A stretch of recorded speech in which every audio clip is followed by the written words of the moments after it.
Bon, c'est une vidéo du APC de Eaglemoss.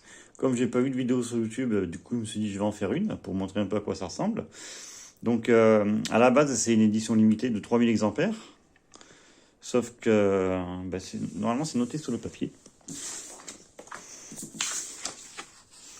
Voilà, normalement, vous avez ce petit papier, c'est marqué là-dessus. 3000 exemplaires, mais il n'y a rien de marqué, donc on ne sait pas.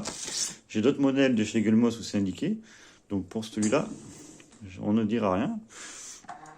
Alors, du coup, pour ce qui est du char, il n'y a rien qui bouge en fait, il n'y a rien d'amovible. Le canon, il est fixe. Celui-ci aussi, il est fixe, il bouge pas.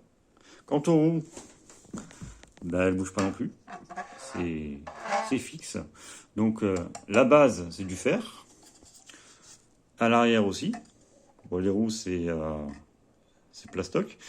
Donc on voit bien qu'il y a le petit axe tac au niveau des roues, mais il n'y a rien qui bouge. Ça roule pas.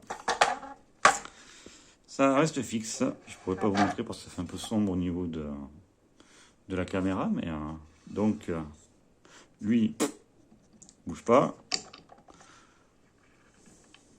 lui non plus. Après, au niveau des détails, il a une espèce de camo un peu tacheté.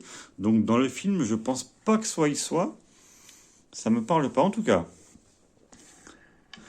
Après, au niveau des dimensions, il doit faire un bon 20 cm. J'ai pas pris de mètre sur moi, mais ça doit être à peu près ça. Hein. Et, sinon, au niveau des détails, c'est à peu près passable dans ce genre-là. On n'a pas trop d'APC en modèle réduit. À part celui de EA Toys, là, le Echelon 18, qui est vraiment pas mal. Sinon, il y a le Cinemachine de NECA, qui doit être légèrement plus petit que celui-là. Et après, il y a le tout petit de Konami. Mais sinon, ouais, après, c'est le Eaglemoss, quoi. C'est celui-ci en référence. Donc après, niveau détail, au niveau de l'avant, on a quelques petits détails au niveau des écritures. Voilà, on a les échappements sur le côté.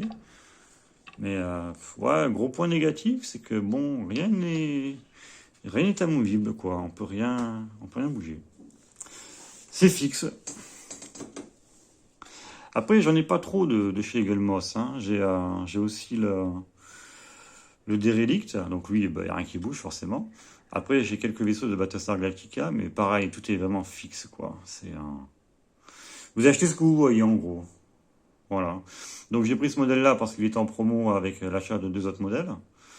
Mais sinon, 60 €. Il y a toujours en stock sur le site Eaglemoss.